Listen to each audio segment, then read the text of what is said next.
Ini cerita atau kisah tentang seorang nelayan bernama Kosim yang mati secara misterius. Apakah dia mati karena memang benar-benar dia tenggelam atau mati karena pesugihan yang dia lakukan? Semuanya masih simpang siur dan menjadi misteri sampai detik ini.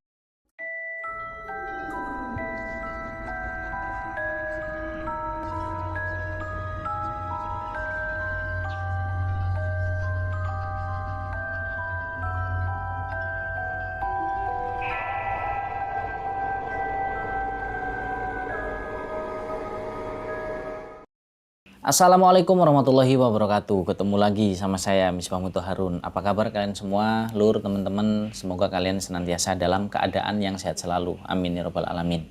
Pada kesempatan kali ini saya akan bercerita tentang sebuah misteri kematian seorang nelayan. Kisah ini datang dari seorang narasumber yang dimana narasumber ini adalah teman baiknya sang korban itu sendiri. Nah, tapi seperti biasa, untuk nama dan tempat semuanya disamarkan karena demi untuk menjaga privasi, keamanan, dan kenyamanan orang-orang yang terlibat atau mengalami peristiwa ini. Nah, baiklah lur, pasti kalian penasaran kan bagaimana nih kelengkapan kisahnya, ceritanya, misterinya seperti apa, bagaimana kejadiannya. Nah, ya udah nggak usah lama-lama lagi, yuk langsung aja kita masuk ke dalam ceritanya. Misteri kematian sang nelayan. Sebut saja nama narasumber kita ini namanya Kirman. Kirman menceritakan tentang kematian sahabatnya atau teman baiknya ini yang sebut saja namanya Kosim. Jadi setelah melibatkan banyak pihak, kemudian akhirnya jenazah atau jasadnya Kosim ini pun ditemukan. Jadi Kosim itu sempat hilang selama 10 hari. Dan perahunya Kosim itu ditemukan oleh salah seorang nelayan setempat yang terombang-ambing di tengah danau. Yang dimana nelayan yang menemukan perahunya Kosim ini adalah Kirman itu sendiri. Dan pada saat jasadnya si Kosim ini ditemukan, keadaan jasadnya itu udah membusuk. Kosim tenggelam di dalam danau itu tanpa mengenakan pakaian sehelai benang pun. Sehingga membuat banyak sekali spekulasi atau dugaan-dugaan yang aneh yang tersebar di masyarakat. Jadi mereka, warga masyarakat itu bertanya-tanya bagaimana kronologinya kok bisa sampai terjadi seperti itu. Kosim yang menghilang selama 10 hari kemudian ditemukan dalam keadaan sudah membusuk dan juga tanpa mengenakan sehelai benang pun atau pakaian.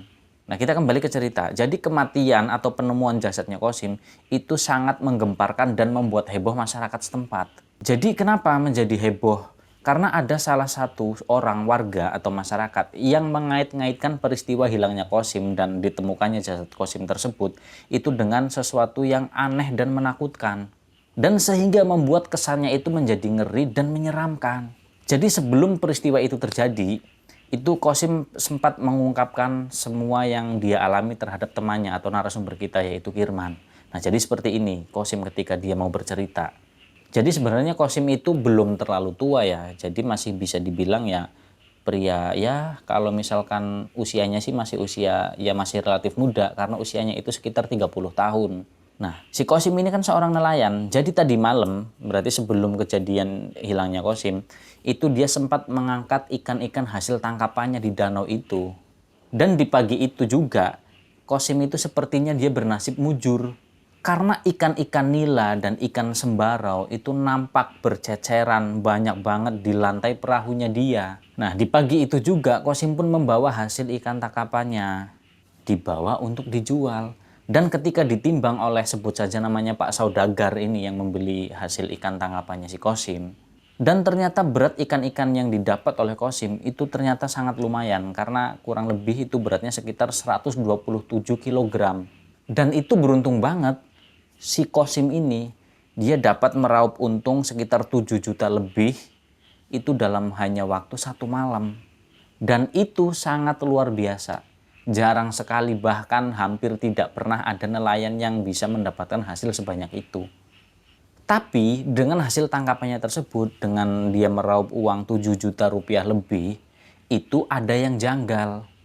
Karena apa? Karena Kosim ini dengan hasil sedemikian banyak, itu bukannya dia nampak raut wajahnya itu senang, tapi malah itu kayak terlihat muram gitu loh. Jadi kayak ada kebingungan, ada sesuatu yang mengganggu dan mengusik pikiran atau hatinya itu. Nah, si Kirman yang menyaksikan Kosim itu hasil tangkapannya ditimbang oleh saudagar terus kemudian dibayar tuh ikannya, ya otomatis Kirman juga terkagum-kagum kan. Wah, ini mantep banget nih Sim. Tangkapannya luar biasa. Ini mah kamu beruntung banget. Begitu kata sahabatnya Kirman. Nah tapi saat Kirman ngomong kayak gitu, Qasim tuh cuma diem. Nah dia tuh cuma ngomong kayak gini. Aneh banget. Dia ngomong kayak gitu dan didengar oleh si Kirman. Nah kemudian si Kirman jawab dong, aneh kenapa Sim? Bukannya kamu seneng dapat ikan banyak, dapat duit banyak, semalam lagi. Jarang-jarang loh, nggak pernah ada nelayan yang dapat kayak gitu. Nah, percakapan mereka itu terjadi setelah para saudagar dan juga orang-orang yang menimbang di situ, itu mereka semuanya udah pergi. Jadi di situ tinggal hanya berdua, Qasim dan juga Kirman. Nah, kemudian Qasim di sini mencoba untuk menceritakan, Kirman, aku mau cerita nih. Cerita apa? Ya ini keanehan yang aku alami. Walaupun aku dapat tanggapan banyak, dapat duit banyak, tapi aku juga bingung. Itu terus kenapa? Apa yang aneh? Jadi gini Kirman, malam tadi aku itu ngelihat sesuatu yang gak biasa. Jadi semenjak aku itu melaut atau menjadi nelayan bertahun-tahun di danau ini, itu belum pernah sama sekali melihat kejadian atau sesuatu yang aneh banget kayak semalam. Dan sampai detik ini pun aku itu juga masih bingung Kirman. Ya bingung antara percaya dan gak percaya tentang apa yang aku lihat semalam itu. Nah begitu kata si Qasim menceritakan apa yang dialami kepada si Kirman. Terus memangnya apa yang kamu lihat Qasim? Begitu tanya si Kirman dengan raut muka yang datar dan rasa penuh penasaran. Nah kemudian Qasim pun mengangkat tangan kanannya kayak memberi isyarat agar Kirman menunggu sebentar. Nah jadi Qasim ini dia segera menaikkan perahunya ke daratan. Terus kemudian setelah itu dia mengambil posisi untuk duduk biar nyaman dan lalu dia menceritakan semuanya kepada Kirman. Jadi gini Kirman, tadi malam nih sekitar jam 1 atau jam 2 lah, aku itu kebangun dari tidur. Jadi aku itu mendengar suara angin ribut di luar yang seolah-olah menghempaskan pintu gubuk bambuku dengan dahsyat. Dan karena kejadian itu Kirman, aku akhirnya jadi bangun, terjaga, dan terdengar tuh di luar hujan deras banget. Jadi rasanya tuh karena angin yang kenceng banget terus hujan yang begitu deras sehingga apa ya membuat gubuk bambuku yang di tengah danau itu kayak seolah-olah mau tertiup angin, kayak mau roboh. Tapi sekitar 15 menit kemudian angin itu udah berhenti dan badai yang angin ribut itu tadi juga udah menghilang dan suasana itu tiba-tiba jadi sepi. Nah jadi gini teman-teman lur, jadi para nelayan di daerah tersebut itu mereka banyak yang punya kayak gubuk bambu kecil yang memang mereka itu membangunnya itu di sekitaran danau, ya hampir ke tengah danaunya lah. Jadi mereka itu kalau malam mereka nungguin di situ di gubuk bambu sambil kayak menebar jaringnya, sambil nungguin nanti pas di dini hari mereka angkat tuh jaringnya. Nah jadi cara nelayan di sana tuh seperti itu kurang lebihnya. Nah kita balik lagi nih ke ceritanya Qasim kan. Nah setelah kejadian itu selesai, Qasim akhirnya keluar tuh dari gubuk bambunya. Dia mau memastikan apa yang sebenarnya terjadi di luar. Tapi ternyata ketika Qasim keluar, syukurlah. Ternyata semuanya tuh baik-baik saja, nggak ada apa-apa atau sesuatu yang terjadi. Walaupun tadi sempat ada hujan lebat, terus kemudian ada kayak badai atau angin ribut lah, angin kencang. Dan sisa-sisa hujan tuh rintik-rintik gerimis itu juga ikut lenyap, jadi udah bener-bener terang gitu, nggak hujan.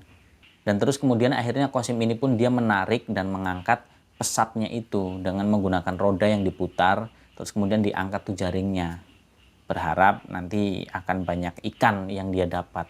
Tapi ternyata hasilnya nihil, kosong. Qasim nggak mendapatkan ikan satupun.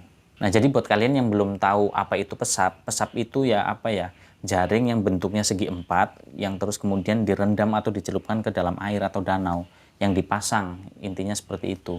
Nah itu untuk perangkap ikan, nanti buat nangkep ikan. Jadi ikan tuh pada nyangkut di situ di jaring tersebut yang dikatakan atau diistilahkan sebagai pesap. Ya sebenarnya pesap itu ya jaring, dan di setiap sisi ujungnya itu ada tali yang dimana tali itu dijadikan sebagai kontrol. Jadi misalkan itu talinya ditarik dengan otomatis jaring pesap itu keempat sisinya itu keangkat semua. Dan biar mengangkat jaring itu lebih ringan dan mudah, maka para nelayan itu membuat penggulung tali dengan menggunakan roda yang nanti diputer. Jadi kayak katrol. Jadi itu biar memperingan beban dari si jaring pesap itu. Karena kalau di dalam air itu diangkat kan berat juga. Nah jadi ketika jaring pesap itu diangkat, keempat sisinya itu talinya, jadi ikan-ikan yang berada di tengah-tengah jaring pesapnya itu ya ikut terangkat juga. Nah jadi itulah yang dinamakan pesap atau jaring. Nah, baiklah kita balik lagi nih ke ceritanya. Nah, jadi Qasim tuh cerita gini, Kirman, saat jaring pesapku itu terangkat ke atas, ternyata lagi dan lagi hasilnya nihil, kosong, gak ada satu ikan pun yang ikut terangkat ke atas, Kirman. Jaringnya tuh kosong, padahal aku itu berangkat dari habis Isya tadi malam. Nah itu berarti aku nungguin tuh sampai jam 2 dini hari. Lah karena memang hasil tangkapannya itu selalu kosong, ya udah aku memutuskan buat pulang. Nah pulangnya itu berarti dari gubuk bambunya itu menuju ke tepian dia menggunakan perahu. Tapi sebelum pulang seperti biasa, aku menurunkan lagi jaring pesapku itu dengan menggulung roda penggulung itu ke arah depan. Nah sehingga jaring pesap itu turun ke bawah dan akhirnya terendam. Dan setelah jaring pesap itu terendam, ya udah aku siap-siap pulang ke rumah. Dan setelah itu aku siap-siap ngambil jaket, terus mengemasi barang-barangku, ngambil senter, terus kemudian aku turun dari gubuk bambu menuju ke perahuku yang aku ikat di tiang gubuk bambuku itu. Tapi pada saat aku ini mau nurunin anak tangga nih, mau turun ke perahu, aku mau pulang, tiba-tiba aku mendengar suara air yang berisik dan itu berpusat di jaring pesap yang aku pasang tadi. Ya otomatis aku noleh dong, Kirman, terus aku senterin tuh ke arah air yang berisik itu. Ya aku penasaran karena aku pengen tahu apa yang membuat air itu berisik. Jangan-jangan ikan. Dengan cahaya senter yang menyala terang di kepalaku itu, aku tuh melihat permukaan air danau yang tepat persis di atas jaring pesapku itu menggelembung. Dan itu banyak banget gelembung-gelembung air yang keluar dari dalam danau. Dan itu membuat aku tertarik sehingga aku itu menunda kepulanganku. Jadi aku tetap bertahan di situ, di gubuk bambuku. Dan terus aku berdiri. Aku jalan tuh mendekati ke arah jaring pesapku, terus aku lihat tuh, aku senterin pakai senter yang di kepala, terus aku ngintip di situ, aku liatin, aku perhatikan, karena itu aneh, dan itu baru pertama kali aku lihat selama hidupku. Ya aku heran, Kirman, aku heran, aku bingung. Nah, terus buat mastiin, aku kan lihat tuh ke seluruh area danau, ternyata semuanya sama. Seluruh permukaan danau airnya itu menggelembung semuanya. Jadi seakan-akan ya, seolah-olah itu ada tanah di dasar danau, ada rongganya yang kebuka sehingga memunculkan gelembung-gelembung air itu. Jadi kayak semisal ada tanah yang bengkah atau terbuka menganga gitu sehingga mengeluarkan udara dan jadi gelembung.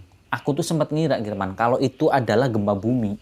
Tapi setelah aku pastiin, aku cek, aku rasain, aku perhatikan, ternyata bukan gempa bumi. Karena aku ya sama sekali nggak ngerasain ada goncangan atau ada sesuatu yang menandakan bahwa itu gempa bumi, itu nggak ada. Jadi memang benar-benar itu bukan gempa bumi. Terus nih nggak lama kemudian, permukaan air danau yang berada di belakang gubukku itu tiba-tiba itu bergoncang. Dan itu membuat semua permukaan air danau itu menjadi berombak. Ya otomatis aku kaget dong. Ini kenapa kok tiba-tiba kayak gini? Nggak ada gempa, nggak ada apa. Tiba-tiba permukaan air danau menjadi berombak. Ya karena aku penasaran, aku perhatikan dong, aku senterin. Nah jaraknya itu dari aku berdiri itu sekitar 50 meter. Dan aku nggak tahu entah makhluk apa itu yang berada di dalam air. Karena aku memang nggak bisa melihat dengan begitu jelas. Tapi yang pasti makhluk itu sangatlah besar dan berjalan di dalam air. Dan ternyata karena makhluk itulah sehingga membuat permukaan air danau itu menjadi berombak, menjadi bergoncang. Tapi ya itu lagi-lagi aku nggak bisa melihat makhluk apa sebenarnya. Jadi yang bisa aku lihat itu cuma kayak cahaya berwarna hijau dan itu terang banget cahayanya. Dan itu berjalan. Jadi cahaya hijau berwarna terang itu yang berada di dalam air pas aku senterin itu malah justru memantulkan cahaya senter aku. Terus kemudian dari arah sana, kayak gitu nunjukin maksudnya si Qasim itu ke Kirman. Itu cahaya tersebut itu berjalan terus kemudian mendekat dan akhirnya mendekati ke jaring pesapku yang aku pasang tadi. Dan kemudian terus perlahan-lahan menjauh dari jaring pesapku menuju ke tengah danau terus kemudian hilang lenyap. Dan gak lama setelah cahaya hijau itu hilang, aku tiba-tiba dengar suara berisik dari air. Nah yang dimana suara berisik itu berada pas persis di jaring pesapku itu. Jadi suara berisiknya itu kayak gemuruh hujan gitu loh turun dari langit. Lah aku penasaran kan, aku pastiin karena memang saat itu nggak hujan. Lah aku deketin lagi ternyata bener dari jaring pesapku itu. Dan pas saat aku ngelihat ke arah jaring pesapku, di situ aku kaget. Aku ngelihat banyak banget ikan yang berenang tepat persis di atas jaring pesapku itu, Kirman. Banyak banget ikannya. Jadi saking banyaknya ikan, mereka itu beterbangan, terbang, berenang, dan loncat-loncat sampai menghantam tiang gubuk bambuku itu, sampai menghantam perahu. Saking banyaknya ikan. Aku melihat ikan yang begitu banyak, aku itu sampai melongo. Nggak bisa ngomong apa-apa. Aku tertegun di situ. Karena pemandangan ikan yang begitu banyak, itu membuat aku itu takjub. Dan itu kayak seolah-olah membiusku, Kirman. Dengan banyaknya ikan. Saking banyaknya, sisik-sisik ikan itu, karena tersorot lampu senterku, itu sampai kayak berkilauan. Aku sampai silau melihatnya. Dan karena aku melihat ikan yang begitu banyak yang udah berkumpul tepat persis di tengah-tengah jaring pesapku, aku udah gak mikir panjang. Aku langsung putar itu roda. Aku putar ke belakang, aku angkat jaring pesapku. Dan aku bener-bener kaget. Pada saat aku memutar roda buat mengangkat jaring pesapku itu, jaringku itu terasa begitu berat, Kirman. Berat banget. Tapi aku tetap gak nyerah. Aku berusaha dengan sekuat tenaga. Aku puter itu jaring rodanya sampai akhirnya jaring pesapku terangkat. Dan kamu tahu, Kirman, pada saat jaring pesapku itu sudah berhasil terangkat, aku di situ dibuat kaget lagi, dibuat takjub lagi, Kirman. Kenapa aku kaget? Sumpah, sungguh, aku belum pernah sama sekali melihat ikan yang sebanyak itu yang tertampung di jaring pesapku. Dan kalau istilah kerennya itu mungkin ya overload gitu ya. Jadi ikannya tuh memang bener-bener banyak banget. Ya tapi karena mungkin itu rezekinya si Kosim, sebenarnya sih itu bukan kapasitas jaring pesapnya si Kosim, ikan sebanyak itu. Tapi karena udah rezeki ya, itu tadi namanya rezeki, nggak bisa dibendung. Akhirnya tetap bisa terangkat. Kamu tahu, Kirman, ribuan ekor ikan meloncat-loncat terbang di tengah-tengah atau di atas jaring pesapku itu. Jadi ikan-ikan itu terlihat mereka itu saling berterbangan, seolah-olah ingin menyelamatkan diri dari jaring pesapku. Ya aku saking senangnya, saking girangnya karena ikan yang begitu banyak, aku langsung tuh ambilin, aku cidukin tuh ikan-ikannya pakai jaring tangkai yang biasa aku pakai. Terus kemudian aku masukin tuh ikan-ikannya perlahan-lahan ke dalam perahuku. Dan sebagiannya lagi karena perahuku itu udah nggak muat, aku masukin tuh ikan yang sisanya itu ke dalam jaring penampungan ikanku. Dan saking banyaknya ikan itu, Kirman, aku ngangkat jaring itu sekitar jam 3 dan aku baru selesai itu habis subuh. Dan setelah semuanya selesai, aku baru membereskan semuanya. Hingga sampai ikan-ikan itu aku bawa ke sini dan ditimbang oleh Pak Saudagar. Dan kamu lihat sendiri hasilnya. Ini uangnya, Kirman. Ini terjadi dalam satu malam. Itu yang membuat aku itu bingung. Aku merasa aneh. Ada yang janggal. Nah kata Kirman, iya juga sih ya Kosim. Tapi ya nggak apa-apa lah. Itu kan rezeki. Cuman ya aku sempat mikir juga nih Kosim. Tentang itu tadi yang kamu bilang, makhluk yang begitu besar yang berjalan di dalam air dan cahaya hijau berwarna terang itu apa sebenarnya? Atau jangan-jangan kamu jangan nakut-nakutin, Kirman, ini aku lagi bingung. Ya secara tidak langsung aku seneng dapat uang yang banyak, dan ini jarang banget, nggak pernah ada nelayan dalam satu malam dapat hasil sebanyak ini. Baru pertama kali aku yang dapat. Itu pun aku lagi bingung, takut. Jadi kamu tolong jangan nambah-nambah ketakutanku. Ya aku nggak nakut-nakutin, Kosim. Aku ini cuma heran aja, bingung juga. Apalagi kamu yang ngalamin. Aku yang denger cerita kamu aja, aku bingung, aku heran. Terus ini aku harus bagaimana, Kirman? Menurut kamu? Ya udah gini aja, Kosim. Apapun itu, apapun yang kamu alami, apapun yang kamu lihat semalam, itu anggap aja itu rezeki kamu. Dan rezeki nggak boleh ditolak. Kamu pakai uang kamu. Yang penting itu kan halal.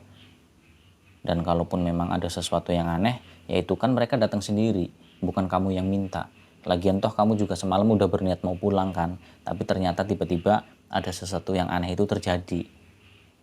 Dan ternyata juga itu adalah rezeki kamu. Ya mungkin rezeki kamu datang dengan cara seperti itu. Kapan lagi kan? Belum tentu besok kamu bakalan dapat ikan sebanyak itu lagi. Iya juga sih. Ya udah makanya kamu udah mikirnya yang positif aja. Nggak usah mikir yang aneh-aneh. Yang penting kamu bersyukur dapat rezeki yang banyak. Kamu bisa kasih orang tua kamu. Dan katanya kamu juga mau menikah. Ya udah buat tabungan nanti pernikahan kamu. Begitu kata si Kirman. Oh ya udah kalau gitu. Ya si Kosim ini ya menyetujui sarannya si Kirman walaupun dia masih merasa sangat bingung. Ya ketakutan juga karena kan sesuatu yang terjadi yang dia alami itu memang benar-benar di luar nalarnya si Kosim. Nah tapi di sini Kosim minta tolong ke Kirman. Minta tolong bahwa Kirman, tolong ya, kejadian ini aku cuma cerita sama kamu. Dan aku minta tolong banget kamu jangan pernah ceritain ke orang lain. Ya walaupun semua orang tahu Kosim itu mendapatkan tangkapan ikan yang begitu banyak. Mereka semua tahu. Cuman ya nggak tahu dengan cerita yang dialami oleh Kosim tadi malam. Yang mereka tahu itu ya Kosim lagi mujur aja nih. Dapat ikan yang begitu banyak. Walaupun sempat ada yang curiga beberapa orang bahwa itu nggak wajar. Karena apa ya, yang namanya ikan di situ kan nggak semuanya nelayan itu dapat sebanyak itu. Dan itu sempat menggemparkan juga dan jadi buah bibir. Tapi bukan tentang misterinya. Ya mungkin ada 1-2 orang yang curiga tentang misteri tersebut. Cuman kebanyakan itu ya mereka salut, mereka takjub dengan penghasilan atau pendapatan tangkapan ikannya si Kosim. Nah setelah si Kosim berpesan seperti itu dan Kirman pun mengiyakan menjamin bahwa dia tidak akan menceritakan apa yang sudah dialami sahabatnya itu. Nah si Kosim pun mengakhiri ceritanya dan sambil menyalakan seputung rokok. Dan percakapan mereka pun berakhir tentang cerita yang dialami oleh si Kosim. Nah setelah itu mereka berdua pulang kan ke rumah masing-masing. Nah si Kosim ini juga ya sempat seneng dia, maksudnya walaupun ada rasa ketakutan dia pulang tapi bawa duit banyak kan. Dia bisa kasih orang tuanya, terus bisa nabung buat nanti biaya pernikahan. Nah tapi anehnya lur teman-teman, jadi setelah hari itu, setelah kejadian di mana si Kosim mengalami peristiwa yang aneh, terus kemudian di pagi harinya dia menceritakan kisahnya kepada Kirman. Nah itu besoknya, sehari setelah kejadian itu, Kirman gak pernah lagi melihat yang namanya Kosim. Ya awalnya dikira Kosim itu ya dia nginep kan, maksudnya nginep di gubuk bambunya itu di danau. Dan dia nggak pulang karena mungkin dia kayak ini loh, kayak apa namanya, ketagihan ketika mendapat ikan yang begitu banyak. Sempet berpikir seperti itu Kirmannya. Nah tapi di hari kedua si Kosim ini juga nggak balik. Dan setelah itu dinyatakan hilang karena keluarganya, orang tuanya itu nyariin, nanya ke Kirman, nanya ke teman-teman nelayan yang lain, apakah melihat Kosim di danau. Ternyata nggak ada tuh di gubuk bambunya. Nah makanya saat itu dinyatakan hilang.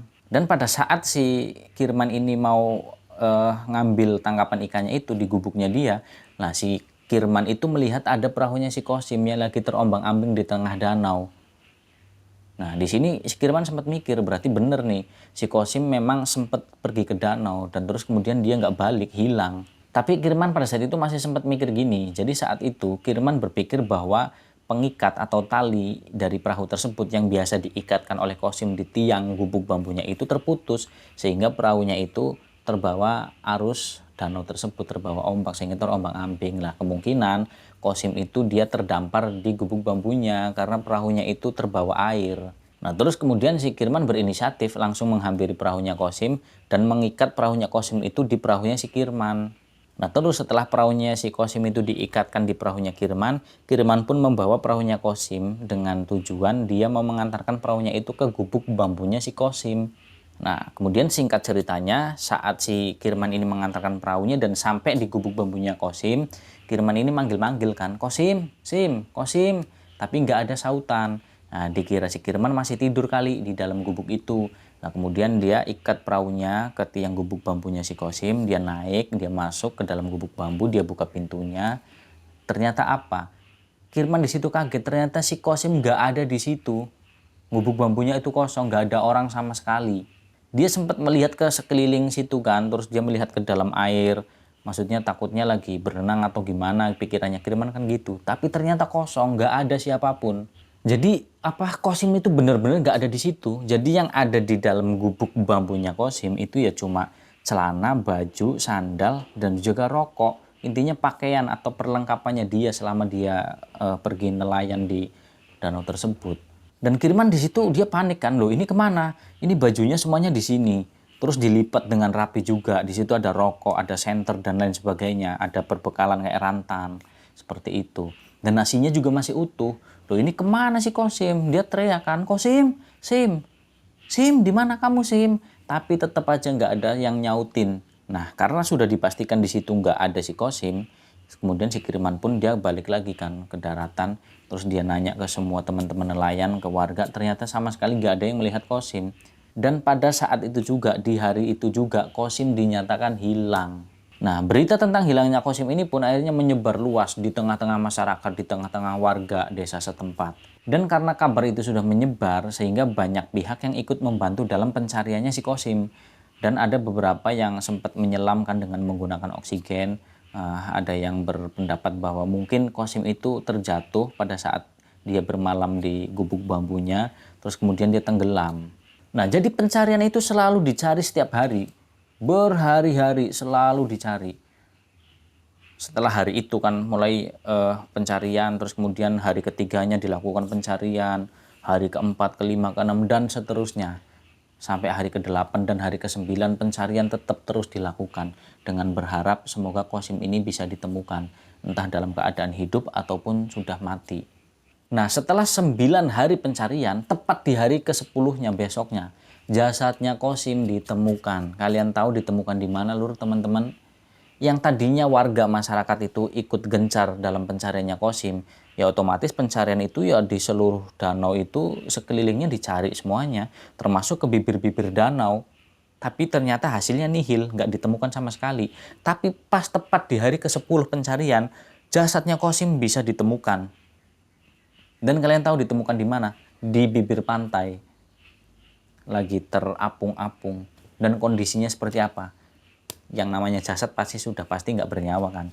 Nah, di sini yang membuat miris, keadaan jasadnya Qasim itu ditemukan sudah mengembung atau udah kayak ya intinya kayak melembung gitu ya, dan sudah busuk. Cuman belum hancur banget, tapi ya udah menimbulkan bau busuk. Apalagi itu di dalam air kan. Ya udah busuk, amis dan lain sebagainya. Nah, di sini otomatis pasti menimbulkan tanda tanya kan, menimbulkan pertanyaan. Sebenarnya apa yang menyebabkan si Qasim itu meninggal dunia, hilang seperti itu? Apakah ada kaitannya dengan kejadian yang dia ceritakan kepada Kirman? Semua orang bertanya-tanya seperti itu pasti kalian. Nah, termasuk si Kirman sendiri, apakah ini ada kaitannya dengan yang diceritakan Qasim 10 hari yang lalu?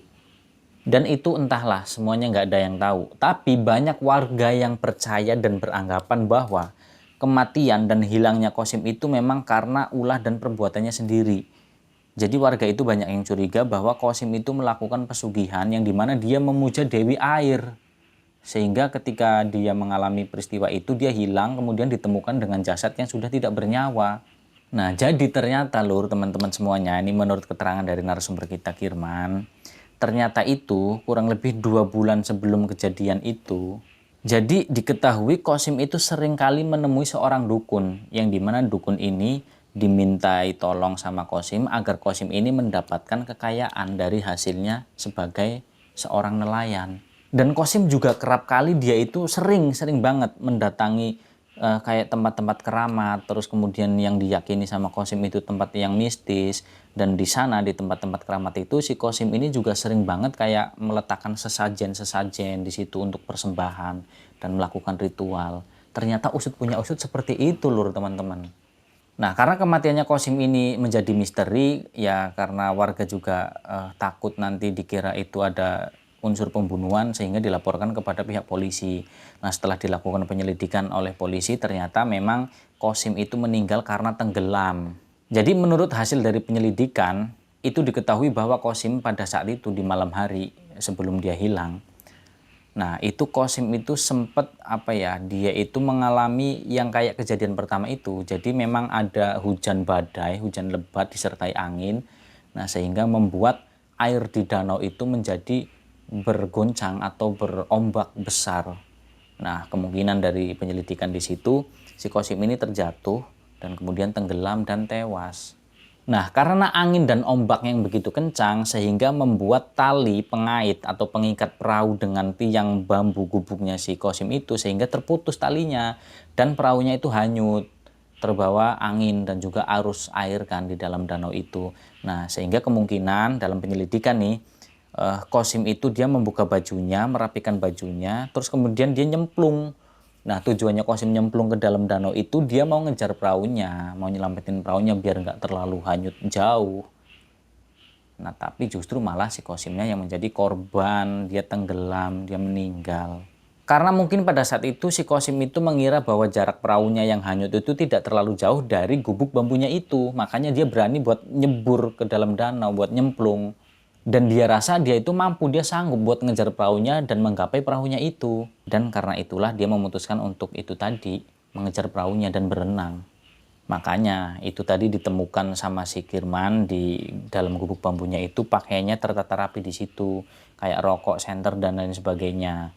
Karena mungkin dipikir Qasim itu dia berenang dengan menggunakan semua pakaian, dirasa nanti beban tubuhnya itu berat. Jadi berenangnya itu nggak cepet buat ngejar perahunya itu. Karena dalam berenang nanti jadi geraknya tuh lambat dan lama. Dan karena itulah makanya Qasim memutuskan untuk membuka semua bajunya dan melipat semua bajunya itu di lantai gubuk bambunya itu. Nah kemudian dia nyebur, tapi sayangnya naas. Naasnya itu ketika dalam usahanya mengejar perahu justru malah dia kehilangan arah. Karena ombaknya yang begitu besar, dia pun ikut terombang-ambing. Ditambah lagi pada malam itu memang begitu gelap, nggak ada pencahayaan sama sekali. Dan kondisinya hujan lebat, angin, badai. Ya otomatis dia, Qasim itu nggak bisa melihat apapun. Dan dia juga nggak tahu harus berenang ke arah mana. Dan dalam kondisi seperti itu ya otomatis dia yang namanya manusia ada batasnya. Kondisinya pun akhirnya menjadi lemah. Karena terombang-ambing di dalam air. Terus kemudian dia kehabisan tenaga. Dan kemudian dia pun tenggelam karena diterjang air yang begitu kencang menghantam tubuhnya silih berganti. Dan pada akhirnya Qasim pun tewas tenggelam di dasar danau. Nah, jadi seperti itu menurut penyelidikan dari polisi. Tapi ada pendapat lain lagi bahwa ternyata Qasim itu memang melakukan pesugihan. Dia sempat melakukan ritual-ritual, ternyata seperti itu. Nah, makanya ya di situ ada dua spekulasi sih ketika jenazahnya ditemukan. Satu, pertama menurut penyelidikan dari kepolisian dan itu masuk akal. Nah, terus yang kedua yaitu tadi bahwa banyak masyarakat yang curiga bahwa Qasim itu melakukan pesugihan. Nah, tapi di sini Kirman yang memang tahu tentang ceritanya Qasim, ya dia juga punya pendapat bahwa mungkin dari masyarakat kecurigaannya itu juga benar. Tapi kalau Kirman sih lebih cenderung ke yang penyelidikan polisi. Karena ya dia nggak tega juga kalau harus punya pikiran sama dengan kecurigaan para warga. Tapi ya menurut Kirman dia balik lagi ke ceritanya Qasim itu, yang dimana Qasim sempat menceritakan semuanya peristiwa aneh yang dia alami, dan lalu kemudian gak lama Qasim mengalami kejadian tersebut. Jadi ya dua-duanya ya ada kemungkinan benar semua, tapi yang lebih relevan sih yang dari penyelidikan polisi, walaupun memang ada kisah mistis atau misteri tentang kematiannya Qasim. Nah, di sini terserah bagaimana kita melihat atau bersudut pandang tentang kematiannya Qasim ini. Karena memang nyatanya menjadi sebuah misteri. Nah, jadi seperti itu tentang kisah kematiannya seorang nelayan yang bernama Qasim yang diceritakan oleh sahabatnya sendiri yaitu Kirman. Karena sampai sekarang kata narasumber kita Kirman itu memang kabarnya masih simpang siur atau menjadi misteri tentang dua pendapat itu tadi, penyelidikan polisi dan juga karena menurut narasumber kita Kirman itu tentang kematiannya si Qasim itu masih menjadi sesuatu yang simpang siur atau masih menjadi misteri karena dua-duanya itu yaitu tadi dari penyelidikan polisi dan kecurigaan warga bahwa dia melakukan pesugihan. Nah, kata Qasim. Nah, kata Kirman juga sampai sekarang memang menjadi sebuah misteri. Dan kata Kirman juga memang benar-benar sampai sekarang masih menjadi sebuah misteri. Walaupun Kirman dia tahu tentang ceritanya, dia tidak pernah menceritakan kepada orang lain. Makanya ketika dia ingin membagikan ceritanya, jadi ketika beliau ingin membagikan ceritanya ini memang benar-benar minta untuk disamarkan banget. Karena apa? Karena takutnya nanti menjadi sebuah fitnah.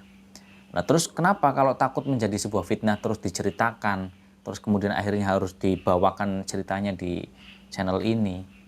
Ya itu maksudnya hanya untuk berbagi kisah saja. Tapi bukan berarti membagikan kisahnya itu harus tahu orangnya seperti apa, kejadiannya sebenarnya seperti apa. Nanti kan khawatirnya keluarganya Qasim juga ini kan menjadi ya pikiran atau gimana, jadi nggak nyaman. Nah intinya seperti itulah. Kita semuanya tahu bahwa kita itu punya etika. Jadi ya alangkah baiknya lebih baik disamarkan. Nah seperti itu kata Kirman. Nah, jadi kurang lebih seperti itu tentang kisah yang dialami oleh seorang nelayan bernama Qasim yang mati secara misterius. Semoga dari cerita ini kita semua bisa mengambil manfaat dan pelajarannya. Dan mohon maaf juga apabila dalam saya bercerita terlalu berbelit-belit panjang lebar, kurang bisa dipahami dan kurang bisa diterima tersampaikan ke kalian semua. Saya mohon maaf yang sebesar-besarnya karena itu benar-benar murni kebodohan dan kelemahan dari saya pribadi.